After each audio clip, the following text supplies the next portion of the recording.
All right, Barakatah Yahweh, Barakatah Yahweh Shai, Barakatah Yahweh, Barakatah Yahweh Shai, Call Halal Yahweh, Ba'ashim Yahweh Shai, Ba'ashim Akakwadash.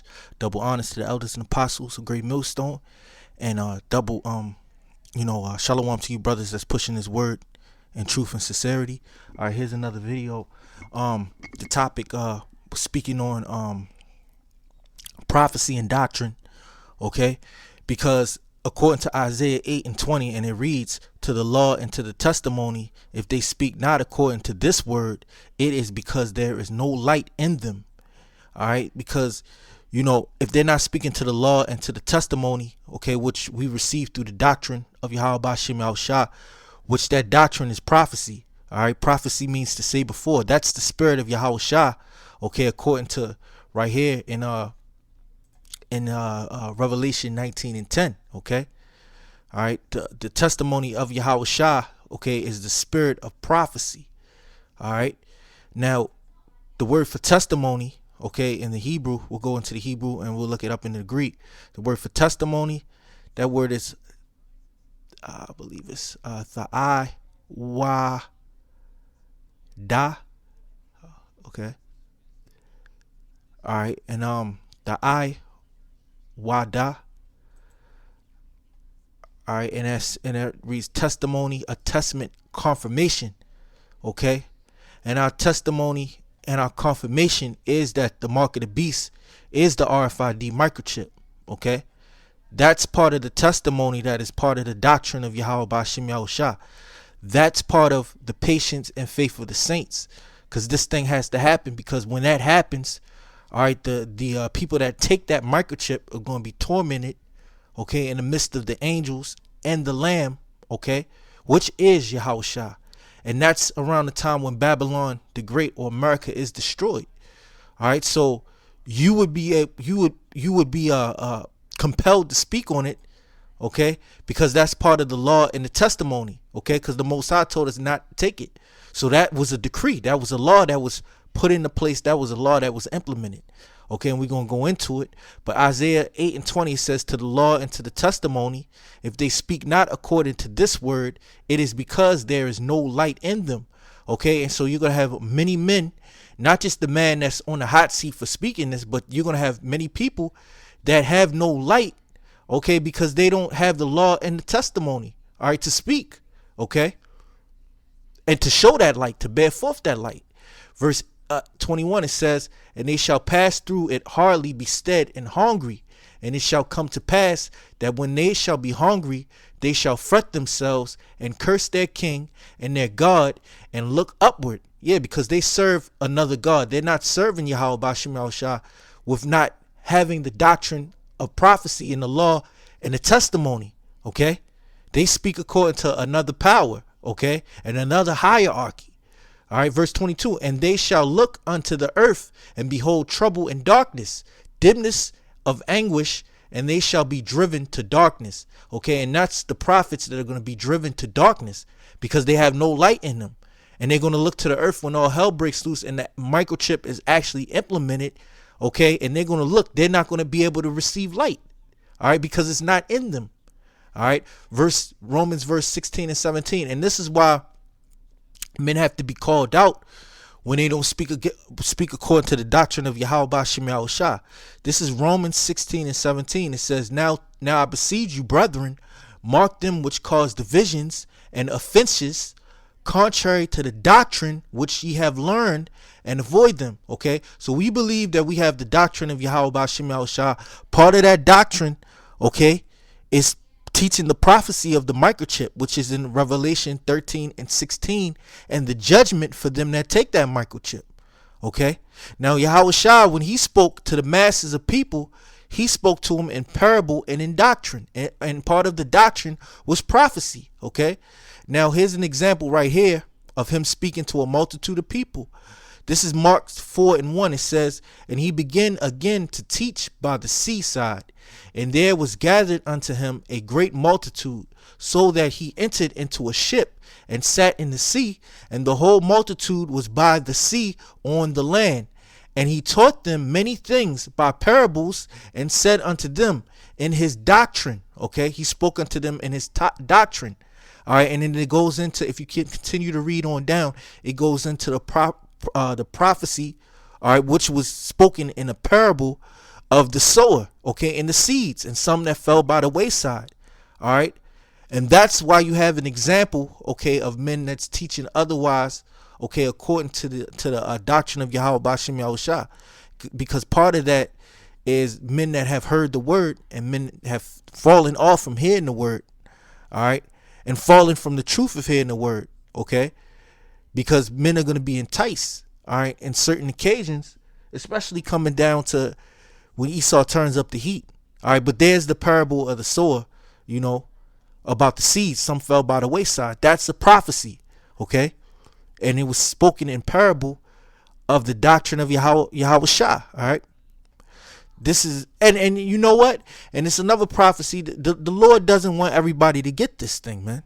Every teacher is not a teacher in the name of Yahweh Bashim Yahushua and in the doctrine, all right, that comes with prophecy. Now let's go into the prophecy right here. As a matter of fact, yeah, let's go into the prophecy right here. This is Revelation 14:8. It says, and there followed another angel saying, Babylon is fallen, that great city, okay, and that's America. So the angel came and said and proclaimed that Babylon is fallen. See, this already has taken place in the spirit, okay. America's already destroyed, okay, in the vision that John the Revelator saw. So that angel came and said, Babylon is fallen, that great city, because she made all nations drink of the wine of the wrath of her fornication. And that's her democracy and her philosophies that come out of her, that all the nations have taken upon them, okay, and it made the nations angry, all right. It says, verse 9, it says, and the third angel followed them, saying with a loud voice, if any man worship the beast and his image and receive his mark. Okay, so there's the beast, okay, which we know the beast to be the United Nations, that hierarchy of power, which includes the IMF, the World Bank, okay, that conglomerate of power, okay, that has their power in the city, in the three city states, okay, which one is Washington, D.C., okay, which is the military aspect of it. Then you have Great Britain, which is the financial aspect, okay, the financial part.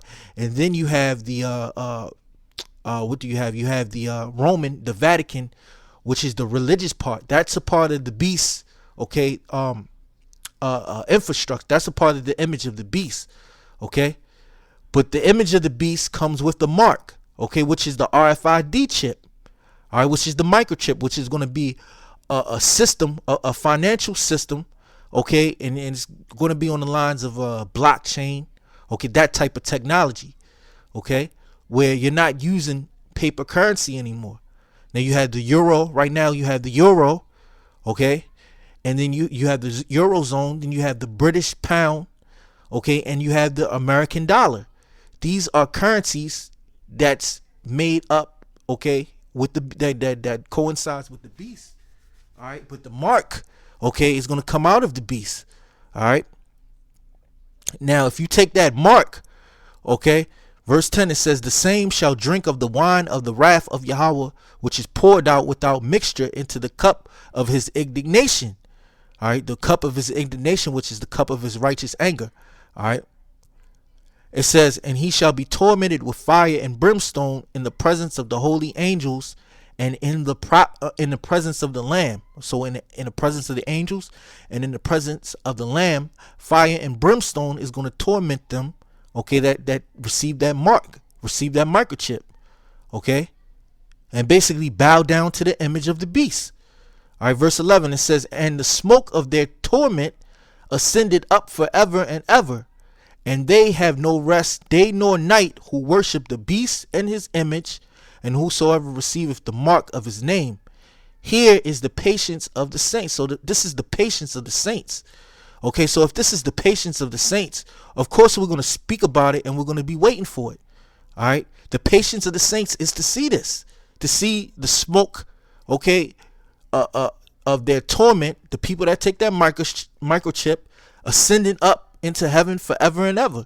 And the angels, the holy angels, and Yahweh Shah, the presence of the Lamb, which Yahushua is the Lamb, is going to see that. And that's prophecy, okay? That's prophecy, and that's the testimony of the saints, all right, which is the elect that are able to see that.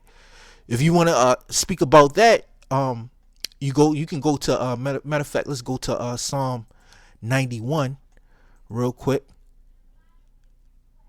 And I'm going to read that real quick, and then I'm going to go into, because this is prophecy, man. This is prophecy. This is Psalm 91.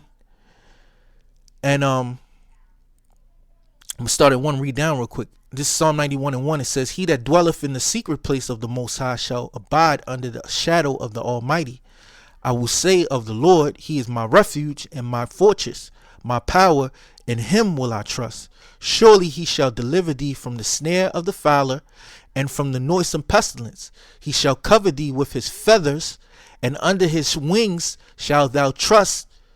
His truth shall be thy shield and buckler. And part of his truth is that testimony. That's going to be the shield and the buckler, okay? It says, thou shalt not be afraid for the terror by night, nor for the arrow that flieth by day, nor from the pestilence that walketh in darkness, nor for the destruction that wasteth at noonday. All right, that destruction that wasteth at noonday, okay, that right there is going into what we just read in the book of Revelation, okay? In the book of Revelation, about them that took that microchip, okay? The fire and brimstone, okay, because that's going to be a terrible thing, all right? That's the destruction that wasteth at noonday. It says 1,000 shall fall at thy side and 10,000 at thy right hand, but it shall not come nigh thee. Only with thine eyes, this is what I wanted to bring out. Verse 8, it says, only with thine eyes shalt thou behold and see the reward of the wicked. And right here, this is the reward of the wicked, okay? The holy angels in the presence of the Lamb, all right?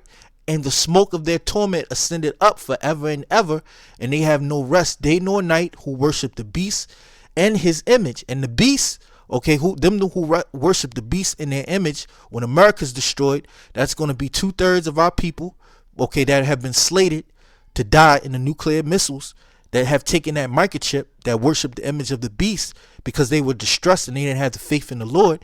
And that's going to be Esau, Edom, all right, and that's going to be a glorious thing to see.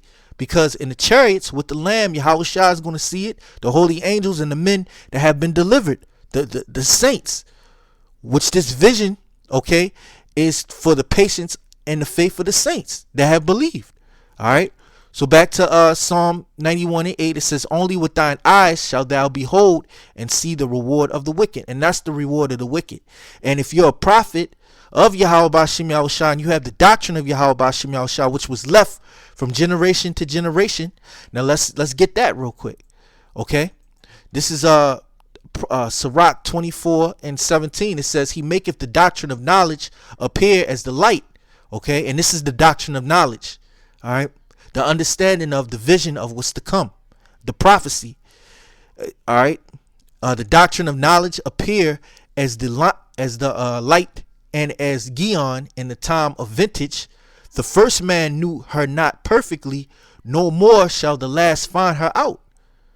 It says, for her thoughts are more than the sea, and her counsels are profounder than the great deep. I also came out as a brook from a river, and as a conduit into a garden. I said, I will water my best garden, and will water abundantly my garden bed, and lo, my brook became a river, and my river became a sea.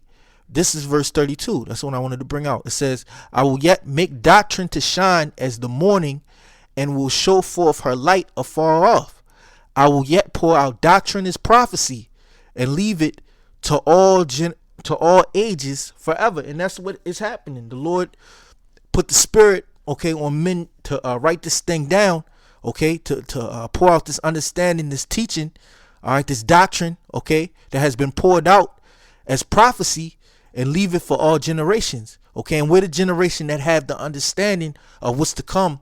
That's why we declared through the power of Yahweh B'Shem Yahushua, all right. Just like Yahushua, the same power that gave Yahushua the parable and the doctrine, okay, and the prophecy, all right, which he's the spirit of prophecy, all right, is the same one that have put the spirit on men to write it down and leave it, okay, as prophecy, all right, to all ages, all right. And if you're not speaking to this prophecy, it wasn't left to you, okay. Mainly this microchip, the mark of the beast, all right. Remember, this is the patience of the saints. So if this is the patience of the saints, you're supposed to be speaking to the saints. You're supposed to be ministering unto the saints. And part of ministering unto the saints, you're ministering the prophecies that's going to come to the saints, because these prophecies are indicators, okay? They're indicators. All right, remember, this is after this prophecy in Revelation 14 took place after he causeth all, both small and great, rich and poor, all right, free and bond, to receive a mark in their right hand or in their forehead. This is the reward of them, okay, the small and great, the rich and poor that received the mark. Okay, this is their reward right here. And this is a commandment not to take that mark, okay? All right, or the reward of being tormented in the presence of the saints and the Lamb. Okay, Revelation 19:10, it says, and I fell at his feet to worship him, and he said unto me, see thou do it not. I am thy fellow servant and of thy brethren that have the testimony of Yahushua.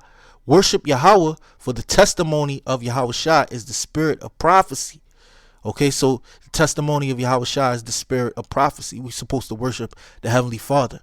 All right, and Yahushua is the spirit of prophecy. So we're to speak of prophecy. All right, and I'll end it at that, you know. But guess what? To the law and to the testimony, if they speak not according to this word, it is because there is no light in them. All right, and they're going to let it known that there's no light in them. All right, the more that they declare themselves being Israelites, unless the Yahweh Bashim Yahushua put the spirit on them to, humble down and come into the right understanding, okay, and declare it, okay, according to the word. All right, but if not, then guess what? They're going to be driven into darkness. All right, and it's going to be manifest. So with that, I want to give all praises to Yahweh, Ba'ashim Yahushua, Ba'ashim Makakwadash, double honesty, apostles and elders, a great millstone. Salutations to you brothers that's teaching his word in sincerity and truth. Until the next episode, Shalom.